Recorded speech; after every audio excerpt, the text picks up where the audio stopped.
now I'm doing great. My name is Gisette Knight.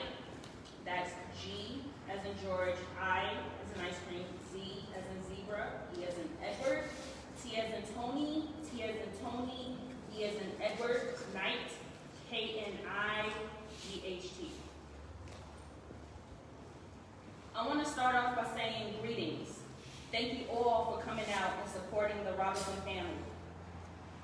They want to give a special thank you to all the supporters, organizers, family, and friends. Without them, they would not be here today. You gave them extreme strength. I never met Daniel Robinson, but speaking with his father, I could tell the apple doesn't fall far from the tree. Daniel is somebody who met obstacles with victory. He is a young man that pursued his dreams, no matter the difficulties. And Daniel was a man that cared tremendously about his family. After speaking with David Robinson, I felt his pain. We felt his pain. And that is why we are here today, to support David and the Robinson family with their efforts to find Daniel. I want to let our brother know and the Robinson family know we are here and we have their backs. So please, show the Robinson family and David Robinson some love as they come up here.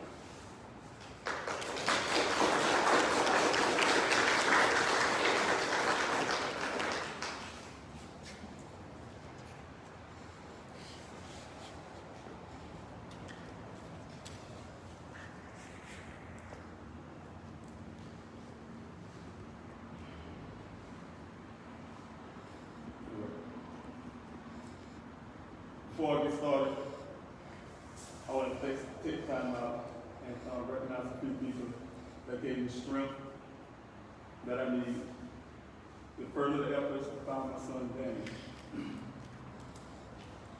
Danny's mother, Melissa.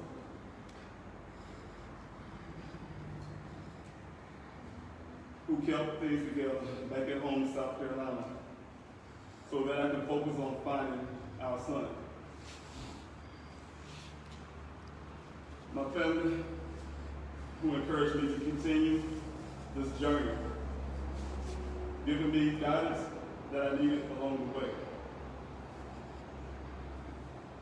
Too many volunteers, each and every one of you, who worked tirelessly for hours, searching for our son.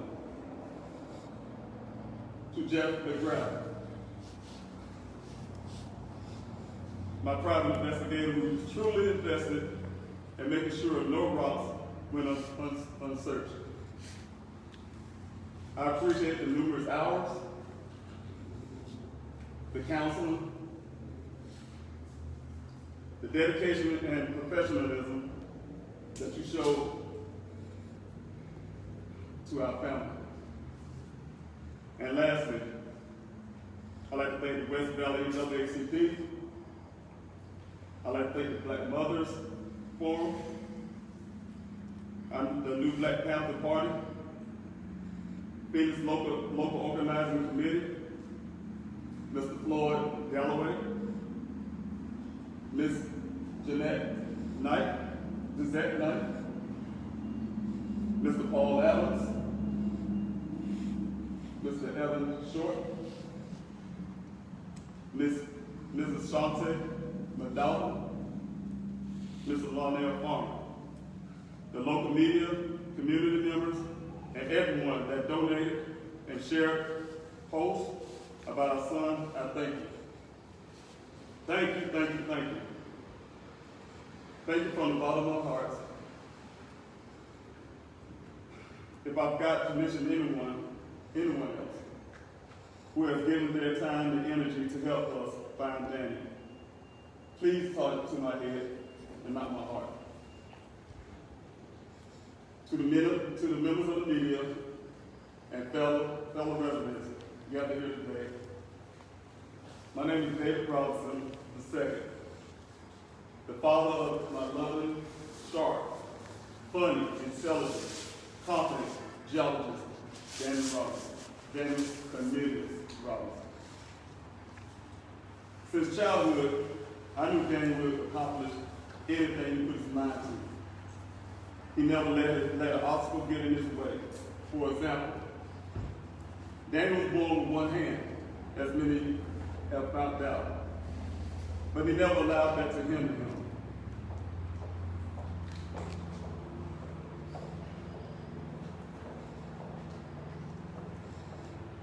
When he wanted to play football, he played football.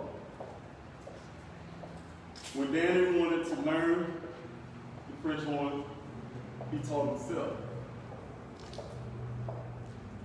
When he wanted to play the trombone, he mastered it. Daniel would not let adversity stop him. That is why I can't give up on him.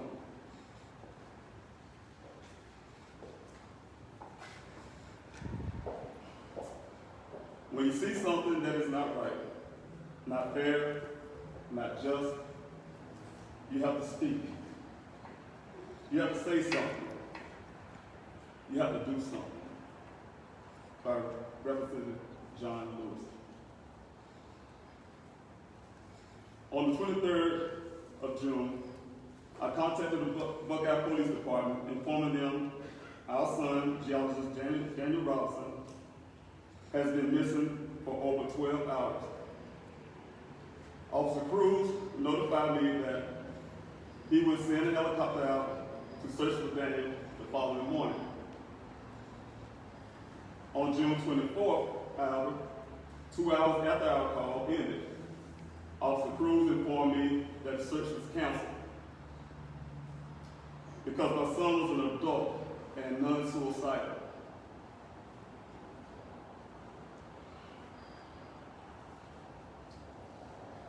The lack of urgency from the Buckeye Police Department prompted me to drive from Columbus, South Carolina to Buckeye, Arizona.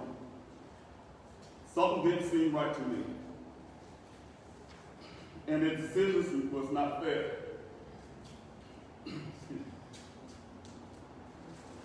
Upon arrival on June 26th, I received a call from my auntie in Philadelphia, letting me know that the Buckeye Police Department was using a Firebird helicopter to search for Daniel in the same vicinity where they found Dane's car, found his Jeep planted a month later. On many occasions, I traveled to Sun Valley Parkway and Cactus Road to sit outside that gate leading to the well site where my son was last seen. With nothing but binoculars in hand, I looked into the desert from the road in hopes that one second, I'm sorry. Take your time.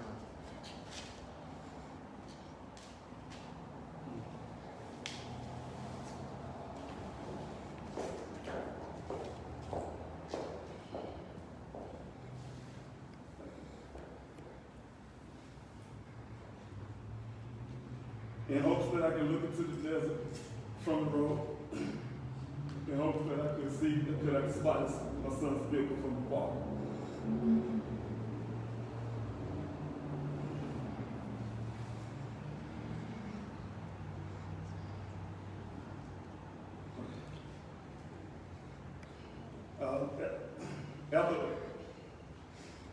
After waiting days for Buckeye Police Department to do more searches for our son, I knew I had to do something because time was crucial. I couldn't go another day allowing the desert to separate me from being there for my son.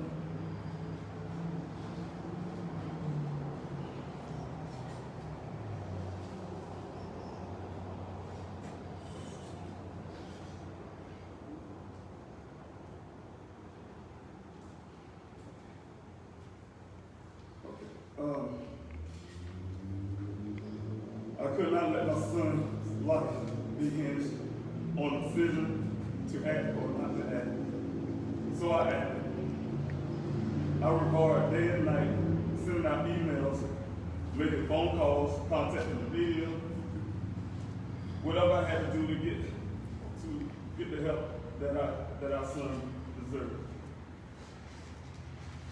I created a website, pleasehelpfinddaniel.com, to reach the community for tips, bring awareness of my son's disappearance. It wasn't easy, but I did it. With the help of people in the community, I started weekly searches. I was able to get past the barriers that kept me from looking for my son. Finally, the search for Daniel was happening. Our searches concentrated on areas near the well site where my son was last seen driving away. After my son's Jeep Renegade was later found, we expanded our search to cover both well and crash sites. We conducted 7 weeks of searches without any assistance from the Buckeye Police Department, including searches with cadaver dogs, drones, fixed-wing aircraft, all provided by the generosity of the community and non-profit organizations. We discovered what we believed to be human remains during our searches, which included a skull, which all were turned over to Buckeye Police Department.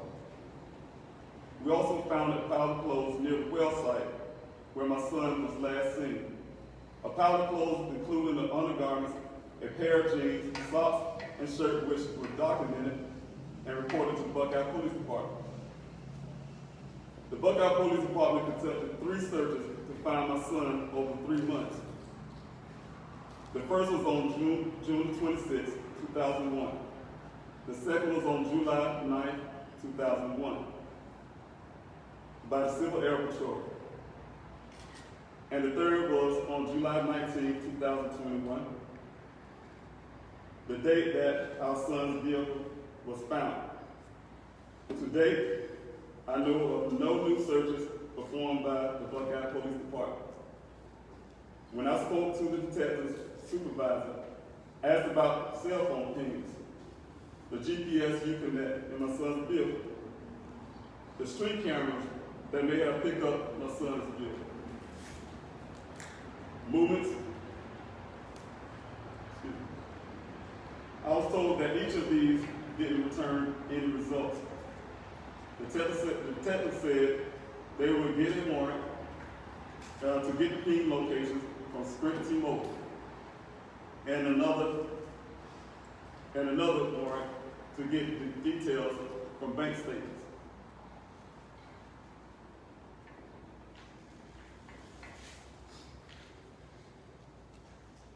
The detective supervisor, Hanahan, canceled that.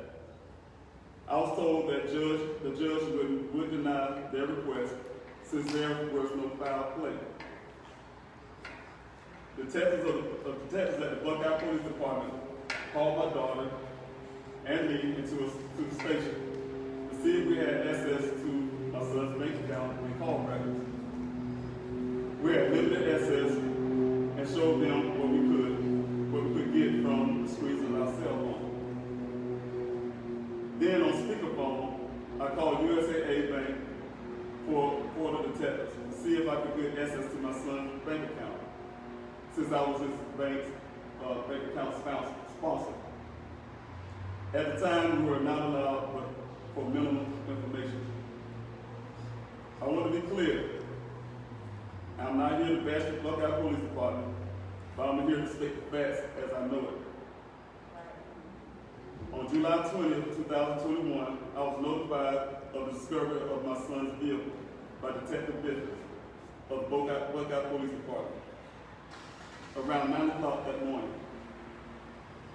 I was asked why he didn't inform me the day before when he found my son's vehicle. Detective Bifford told me he didn't want to disturb my sleep. I was asked to come into the station for a briefing on what they found. After arriving, Detective Bifford pulled out a picture and 2 maps from his folder. He started with the picture. He warned me that it was going to be disturbing. Next, explained to me that my son's vehicle was discovered down a 20-foot ravine, and that the vehicle flipped and rolled and rested on the side. Detective Biffin then pointed out that our son's clothing. He then pointed out our son's clothing in the picture. He told me that it was the pile. He told me that it was in a pile around 3 feet away from the vehicle, on the other side of the hill. He then asked me if my son wore boxers or brief. I told him I wouldn't know that. Finally, he explained to me that everything that my son was wearing, down to his socks and boots, was in that pile, including a safety vest, which was another feet away from the pile. Detective Biffin then told me that he believes our son was wearing the seatbelt on the road because how seatbelts lock. He said that Daniel sustained no injuries because there was no blood found in the vehicle. He explained that he believes that our son suffered a severe head injury, which explains why he shed his clothes off. He further told me that people with head injuries tend to shed their clothing because they believe they are hot. Finally, he said that he believed my son was delusional after the head injury, and he walked away and may have rested somewhere.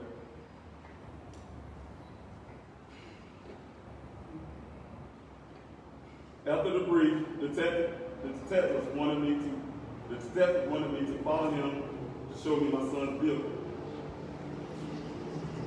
Finally, we arrived to the police vehicle holding facility. He led me to a gate and walked me to the back side of the building. Before showing me my son's vehicle, Detective Biffin told me a story about a prior missing persons case. He said to me that a family thought that He said to me that a family thought their family member was missing, but it turned out that she wanted to be away from her family to become a nun. He said he's not saying about what that's not. He said that. I'm sorry. Take your time, brother. Take your time. Not her. Take your time.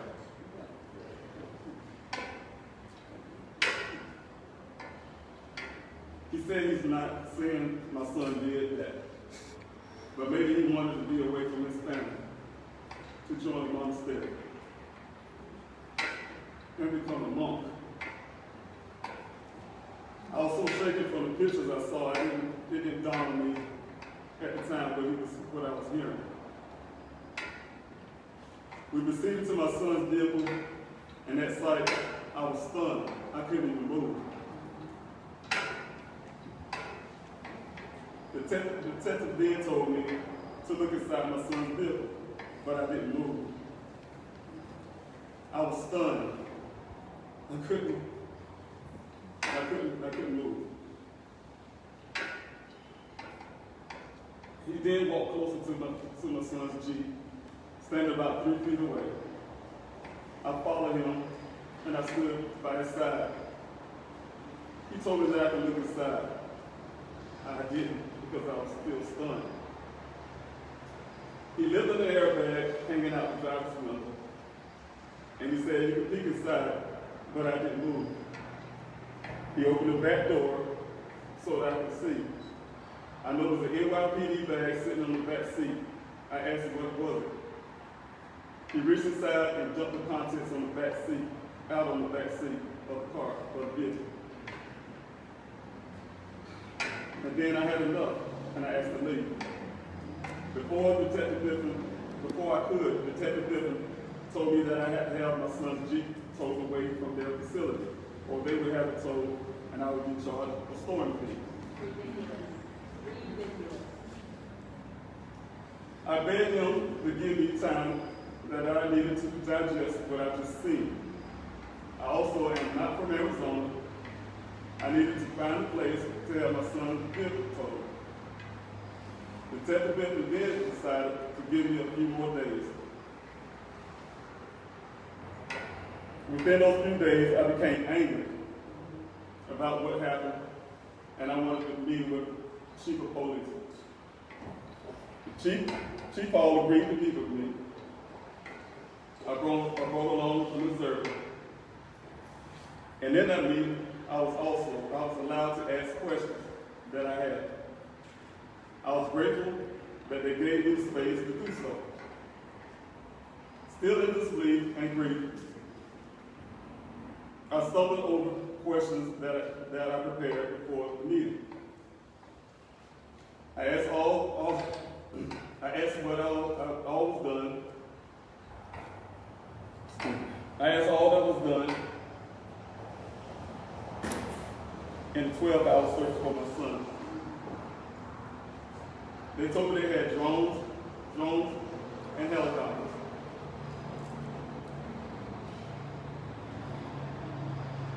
One of the detectives said that the helicopter flew so low that you could touch the bottom of the helicopter and have your hands up. I was told that they also brought in 2 cadaver dogs, 2 tracking dogs. They had utilized ATVs and trucks. I told the detectives that I was grateful that they searched for my son. Searched for and found my son's vehicle. Though I was in pain that they didn't find damage. I then asked more questions that I wanted to know. I wanted to know what was found in the form of forensics. I asked them if they found any fingerprints on my son's vehicle. Since the Jeep was there, I was told since the Jeep was there for some time, fingerprints would have been washed away. He explained that it was raining in that area because a hard hat inside the vehicle was filled with rainwater. I asked how can they be sure that my son was driving the vehicle without doing forensic work? How do you know that my son was driving the vehicle? The reply was that it was my son's vehicle. It is obvious he was driving. That didn't settle right with me, so I was determined. I demanded forensic work immediately. As I was leaving the meeting with the Buckeye PD, Detective Bentley gave me all my son's belongings, that was taken from the scene where my son's Jeep was found, in evidence bags, marked safekeeping, right there in that pocket space, right over there. I placed them in my vehicle, and I took them back to my hotel, feeling as if I lost the battle finding my son. A day later, I was called by the detective informing me that fingerprinting would be done on my son's vehicle, and they would be holding it for a few more days before releasing it to me again. Because it was not done at the scene, I was not very satisfied. Everything that led up to that day pushed me to look for a private investigator as a better option to finding my son. I continued to search every week with the volunteers, and at the same time, vigorously sought national news coverage.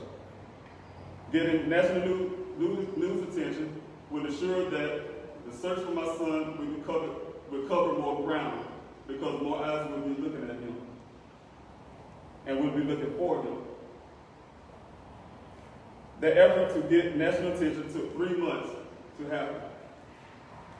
It took 3 months, no matter how many times I put in tweets, posted on Instagram, utilizing copy and paste on copy and paste my website address to hundreds of inboxes and emails online. No matter how many posts posters I passed out in the community. No matter how many times I wanted the Buckeye Police Department to do more to help, seems like it became a roadblock. It took an unfortunate missing person case that captured the nation's attention, that my son had a shot at being seen and heard. Daniel, the geologist that went missing in Buckeye, Arizona on June 23rd, was unknown to the nation until now. But even still, the nation has to watch while little to no action is being taken for my son. After 3 months,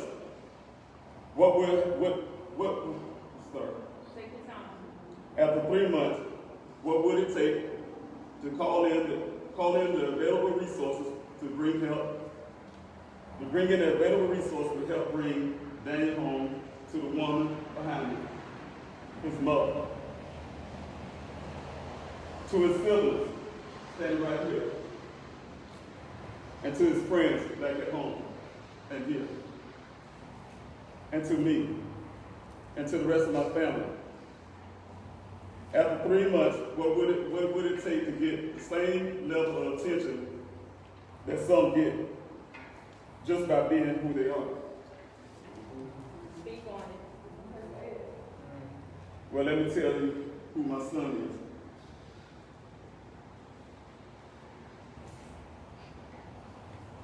is. He's her son. He is their sibling.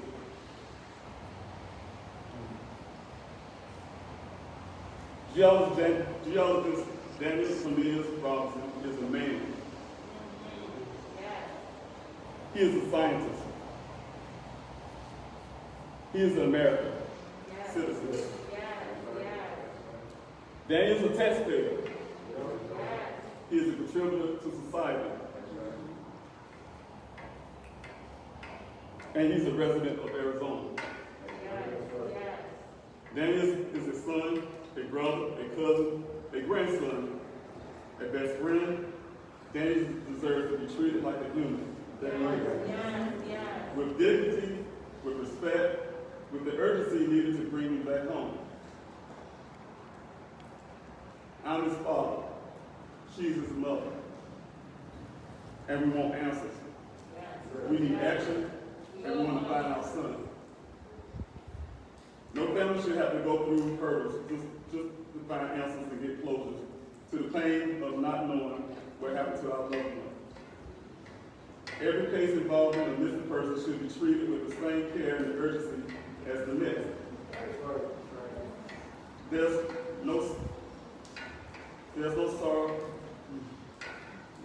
no sorrow less felt by one family member over the other when their loved one is missing. It is all the same. Sorrow, pain, and grief has no color. It is felt by all who are going through life. It is felt by all who are going through life, never receiving an answer to what happened to their loved one, who was a part of their life. Often, and very often, people of color have to go through hurdles and do not receive the urgency that it takes to find their loved ones. As a result, often they go unheard, even when putting our trust in the very ones who have served to protect us, who have sworn to serve to protect us.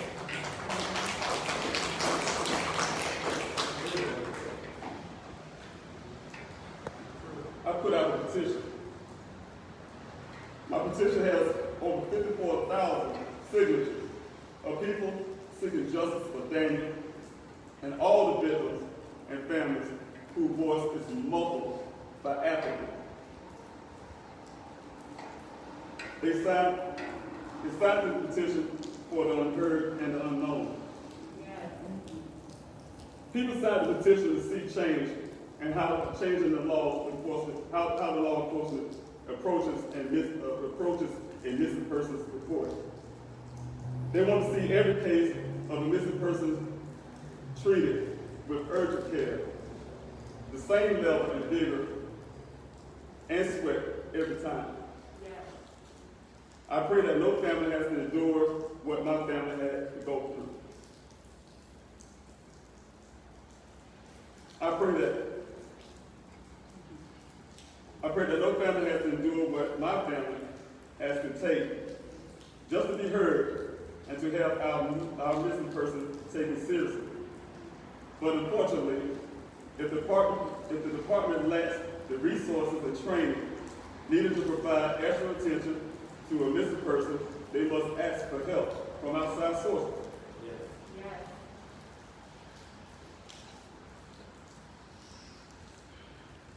My deepest condolences is to the Day family, who recently lost their son. A mother and a father should not have to go through extended pain wondering where their son is. Unfortunately, Janali Day is another black man who didn't receive the urgency that he needed. Janali was an Illinois State University graduate who deserved dignity that others receive when they go missing. Yet it was hard to ignore that color plays a part in how his disappearance was taken. My condolences to the Tito family. I know how they felt not having answers. I know how they feel. I wish that pain on no one. She had parents that love her, the same as Daniel has parents that love him. The standard of urgency used to locate Gabby Petito and Brian Laundrie by law enforcement should be a template and a model used to find and locate every missing person, regardless of sex.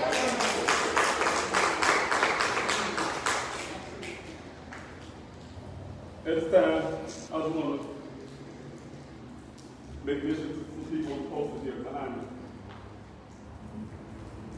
Joseph Michael Bowler. He was missing on August 26, 2017 at a routine traffic stop in Tolleson, Arizona. Dynasty Craft, missing since September 1st, 2017. Desiree Hernandez, missing since October 2nd, 2017.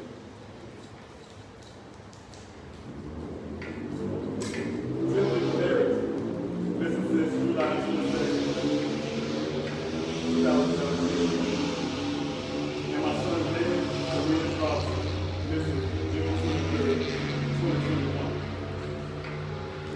Thank you.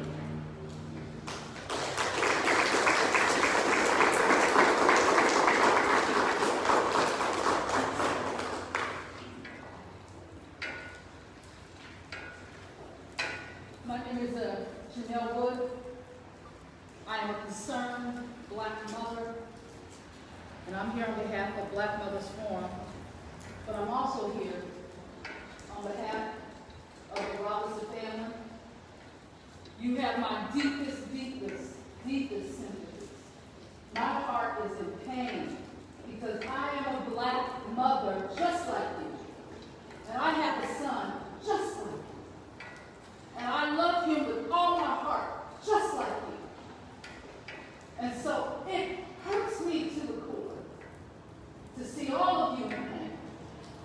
It hurts me to the core that no one can tell us, where is Daniel Robinson? Where is our black son?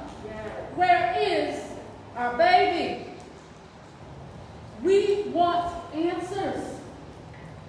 We need answers. We deserve answers. And as I stand here today on a Sunday morning, I'm standing in front of the Buckeye Police Department, and I'm not here to bash them, but I am here to state a fact that this place is closed. What is going on? Where the people who are sworn to protect and serve us get to go home. There should be around-the-clock service here And if we don't have the resources, we better get them up in here. Yes. We need to get some help up in here. We need some help. We need somebody to take responsibility to really protect and serve the citizens of Buckeye and the citizens of this state. Now this is enough. We are tired of seeing one person after the other being missing, and no one seems to take it so serious. There seems to be a lack of urgency and a sense of motivation. Speak on it, sis. Speak on And it. a sense of expectation of excellence to carry out our job. If you take an oath to protect and serve, then by golly, you better take that serious. You better come on with it. And if you're not motivated, if you don't have high expectations of your job, then you need to get out of this profession and move on to somebody new. This is enough. The city of Buckeye says that they are supposed to be a safe place for their citizens. They say they're supposed to be a place that people want to come. And they say they welcome all people. And yet I'm standing here today. After this child has been missing since June 23rd, and someone said it wasn't foul play. Are you kidding me? Right. Based on what we're hearing here, there's been foul play. You mean to tell me his vehicle rolled down 20-something feet into a ravine and there's no blood? Are you kidding me? Are you kidding me? This is foul play. Something happened to this baby. And we need to take it seriously. So I'm thinking to myself as I talk to Mr. Robinson, I said, what is the root of all this delay and this lack of empathy and this apathetic approach to looking for our people? And I came up with 4 things. I said it's either lack of motivation, lack of expectations of excellence for the service that you're supposed to provide, a lack of expertise and the skill sets that we need and the resources that we need to do this work. So I'm telling the Buckeye City of Phoenix, the City of Police Department and the Buckeye City Council and the mayor, you better get motivated. You better get motivated, and you better start expecting excellence from your employees and from the professionals that are supposed to serve the people in this city. You better get it. You better expect more from yourself. Because if it was your child, you would want heaven and earth moved to find that baby. You would want it. We need motivated people to get in these positions of authority. I need someone to get the resources in place to make this place open today. There should not be a dark light sitting up in the Buckeye Police Department. Look at this. It's dark up in here. That means nothing is happening. Nothing. That is unacceptable. It is deplorable. And it should not be tolerated by the citizens of Buckeye. It should not. There should be someone out there at all times looking for the whereabouts of these babies that have gone missing. And I recognize that color may be part of this, but I also recognize that we got a capacity issue. And we need to gain capacity for feeling compassion and mercy for people. We need compassionate people to be a part of helping families walk through a process. And that they know that somebody 24/7 is looking for their loved one. 24/7. So we want resources. We need national help. We need people who have the expertise and the skill set to properly investigate and to look for somebody. I need a person who can find a piece of lint in a haystack. That's the type of person I need to help our mission. And it needs to be taken seriously because these are human beings. They were fearfully and wonderfully made in the womb of their mama. We got a chance to birth these babies here. And you better take us seriously. because we are not going to stand by quietly. The Black Mothers Forum has been helping from a distance. We've been helping behind the scenes. I've been trying to stay behind the scenes on this one and allow the Robinson family to do it their way. But if they want me to get to running my mouth, I will start to run my mouth. They don't want it. We need to be up here looking at the Buckeye mayor. Mayor Osborne, where are you at? Not here. How come has the family heard from Mayor Osborne? Nope. Has he extended his condolences to you? Nope. Of how he's handled this mess Nope. and allowed his police chief to handle this?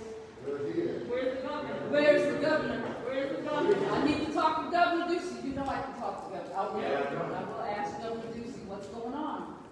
If we need to get some resources to this city, we need to get some resources here. So whatever we can do to get the resources needed for this family and many, many others who are waiting for an answer.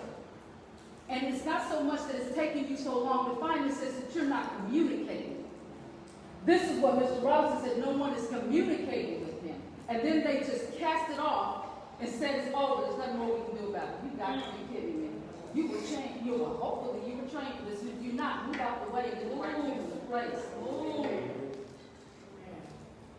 So, my call for everyone today,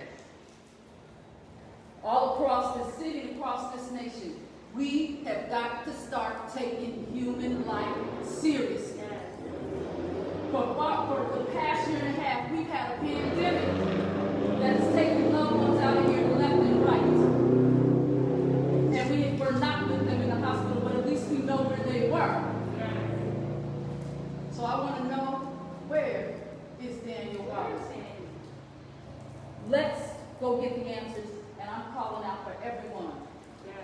Everyone who has the skill sets to step forth and put together the same sense of urgency as they did with the Petito family. We need that same sense of urgency now for this year. Thank you very much.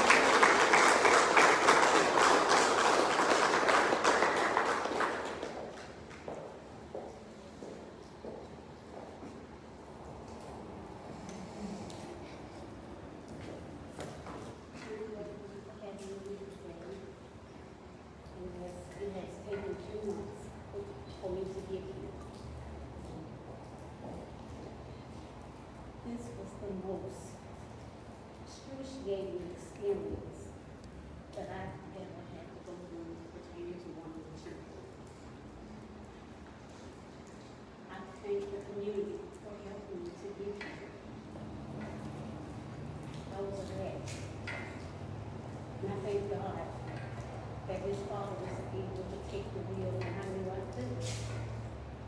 Because as a mother, you don't know what to say. You don't know what to think. All you see and all you know is that your baby. I see a baby. You see a man. I see a baby. A baby that I rocked when he cried. A baby that I fed when he was hungry.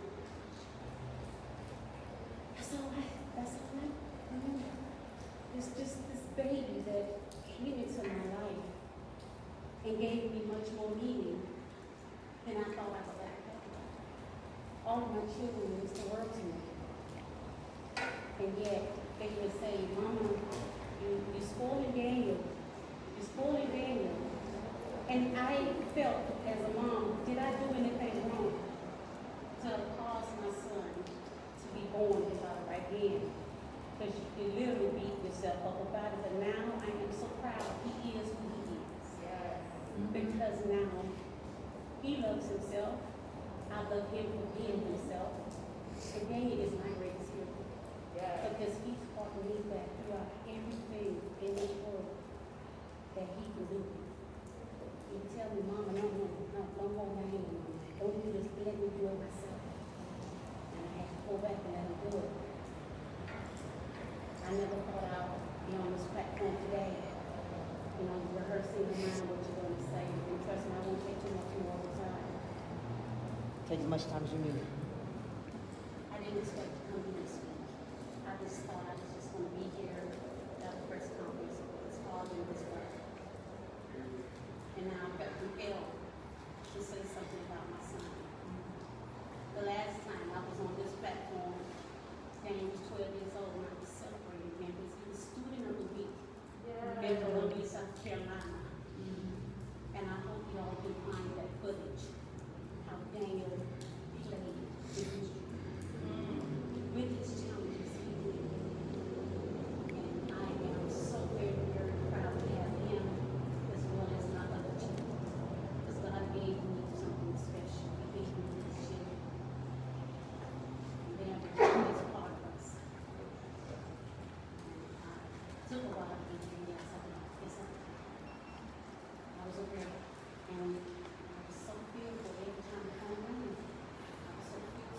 from Houston. Said, no, not my baby. They want us to call me, couldn't speak. I literally had to rearrange my whole life, my work schedule, to be alone at work and just cry. And I was so glad that my job gave me the opportunity to do that. Because I work at a hospital and the chapel is right across the hall. And when I couldn't take it anymore, I had to go. I said, God, I need you. I need you to take this pain from me. It's so very hard to express that type of pain. You thought you felt pain. Try looking for your child and not knowing what it is. So I'm thankful that everyone has given me the opportunity to now that I am able to speak. 3 months ago, I couldn't say it. I just closed up myself and just waited for that call and let his father keep me informed. Sometimes I was just so fearful to hear the wrong news. It took me 3 months to look at my son's picture. Just seeing his home. It took me 3 months to look at something. And without being able to just break down. So I know God has strengthened me in that way. Because I literally would have been on this ground, pleading and begging and crying for someone to help find my son.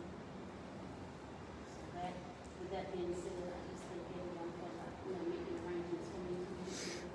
To yes, to show that there is another side of them besides the strong and presence that he gets from his father, but yet I'm the nurse. I'm the one that helped him to love and open up and say, it's okay to tell each other that you love each other. And especially in our community, we really can take the opportunity to tell our children that we love them.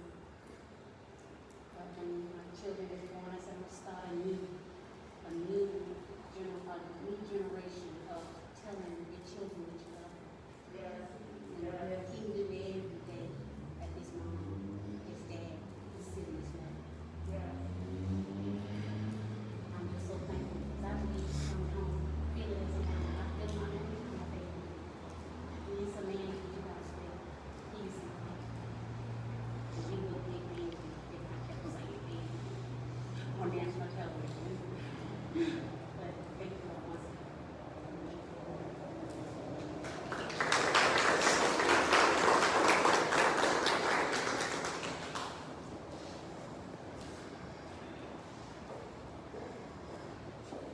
I'm Jeff McGrath.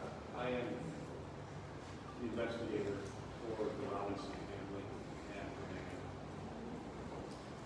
So I'm a father too. That's first. But I was called by Mr. Robinson in a few days after the vehicle was located. And I was asked if I could help him out. And at the time, I didn't hear about the story. I didn't know anything about Daniel Robinson. And I was in another part of the state at the time. But I said, when I get back, I want to sit down with you and discuss what you've got. I don't normally do this in prison cases because I'm a crash detective. I'm a forensic accident. But I know how to do police work. That comes first, and it comes natural. But so I met with Mr. Robinson, and he presented me with a photograph that the Buckeye Police Department gave him, and it was a printout on an 8.5 by 11 sheet of paper of Daniel's vehicle on its side. We've all seen it down the ravine. Immediately, I felt a pit from my stomach. Something wasn't right, and I told him, that's not right. He said, the detective told him the vehicle rolled down the ravine. I looked at the photo. I said, that vehicle never rolled. It got to the bottom on its side. That's all it did. I said, I need to look further into this. So at that time, he told me that Buckeye Police wanted to have the vehicle removed from their property, which, when I was the vehicular crimes detective, we didn't let a vehicle go until we had a case solved.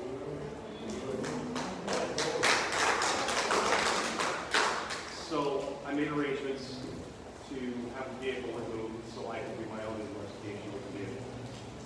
When I came down to get the vehicle, and I was met with, to this day I have not met the case detective, to be honest with you, to Detective Bittman, I've heard his name. I couldn't tell you what he looks like. I've had scheduled meetings with Chief Hall, and on his time that I've asked him to be, I said, you give me a time that's convenient for you. And he did it, and he's canceled. Wow. So, I still haven't met Chief Hall. I've met the assistant chief and lieutenants and going down the chain, but I've not met the top administration.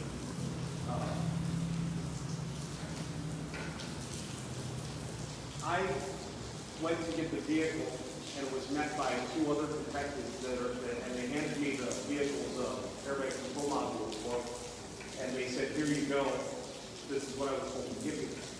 And I said, I'm here with my team to get my own data from this vehicle and have it removed.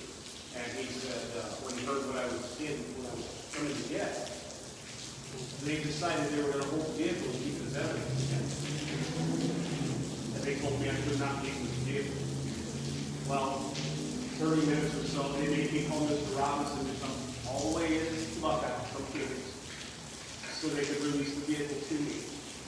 Once they decided to do this, because the city manager told them that if they don't have time, they can't draw warrants on the vehicle, which means they can't get into the vehicle, so it might as well turn it over to me.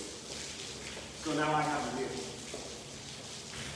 Conducted my investigation. I looked at the airbag control module, just like I explained to everybody. The airbag control module tells us the story of what happened with that vehicle. 5 seconds before, all the way up to the airbags coming out. It does not match that routine. I sat down with, like I said, other detectives and their detective sergeant and assistant chief and a lieutenant, explained to them my findings, and they brushed me off. They called me about a week later because they wanted another report that I was having downloaded from an expert in Northern California, which happened to deal with the Uconnect and the HOP system. Because they didn't have the means to do it, they were going to wait till I did it, and they wanted me to provide a copy to them. So I did. I have provided all of my resources, all of my findings to the Buckeye Police Department. They called me twice, and that was to ask for something, never say, hey, what do you think about this? Then I hear on the news, the other night, local news, that the Buckeye Police made a statement that they're going to bring an accident expert in to take a look at this next week. I think you're a little late in the game. So that's where I come in, and I'm going to continue looking for Daniel. And my team and I are going to continue to look for Daniel. And we are going to support the Robinson family. And we are going to do everything we can. And we are going to apply traditional, good old police work and detective skills. And we're going to look for Daniel. And we hope to God we bring him home to us.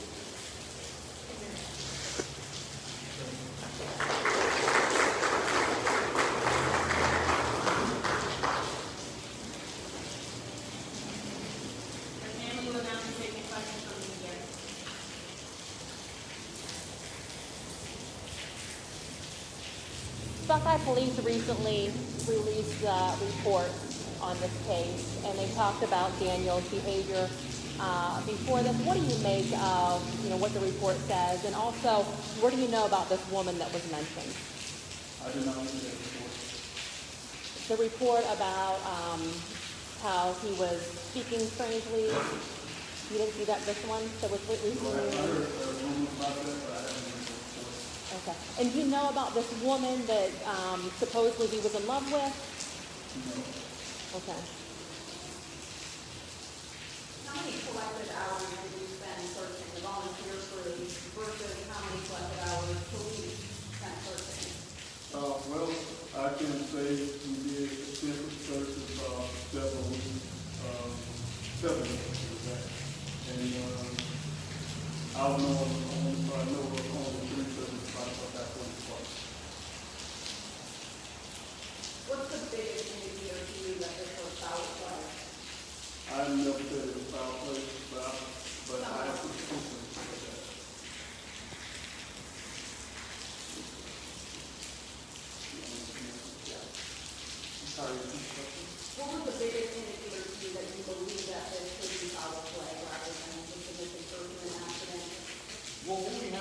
we have a suspicious activity that happened and then Daniel is gone.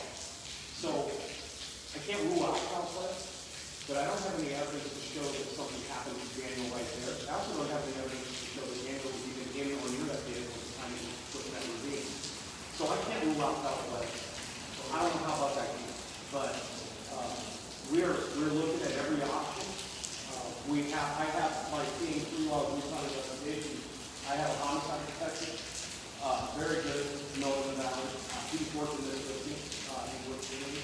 I have a missing persons detective with me, Mark Welch and Dr. Nancy, those are my investigators.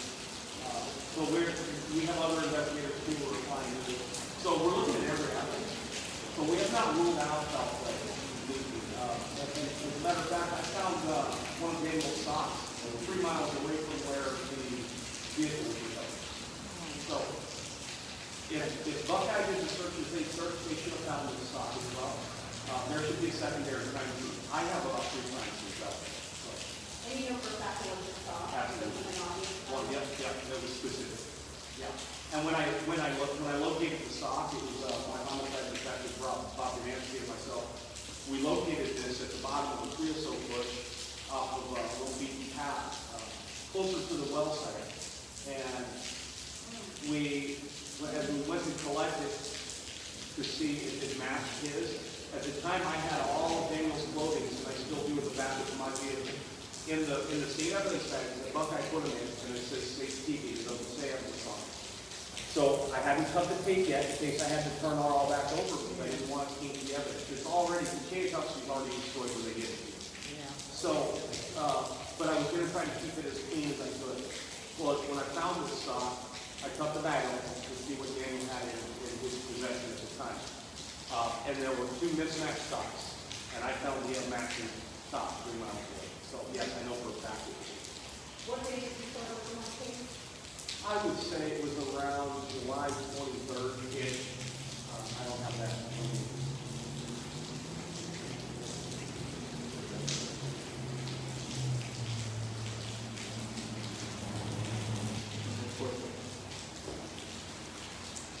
Have you talked to Buckeye Police since they reported that they are going to look at the car again and bring in an expert? No, I haven't. That's our focus on we heard from detective in my contact. That was after Mrs. Brown turned in the FDA.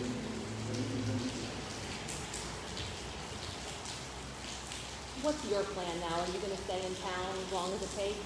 Yes, I'll be in until I find my son to go to my second year. We open our prisons back up this weekend with my day about my 2 years, 13, and going to this weekend Saturday. We're putting that together now. So going back to the weekend, go out there, put it together, and I will continue to push national attention and people where they can go out. And no law enforcement assistance at all in this search? Not at all. No Buckeye send out push. What is this entire ordeal been like for you? What is this entire ordeal been like for you as a father? Just rough. One of the things like I said, it's been long. Like I said, it's been very long. Most times I don't know how I got this far. But I do it for the folks like you behind me and my son. So the way I was able to do it, kind of put it in the and more questions posed. So yeah, put the mission first. My son is my mission, and I had to get the job done. So I'm not doing that. And using your words, do you think that he would have been found by now if there was that urgency from the police department? I believe so. Yeah. That's my belief. That's the most important thing. And that's why I started that petition. Part of that to bring awareness to all of us. It's not my son. People here, folks that are in the news. The ones we don't even know right now.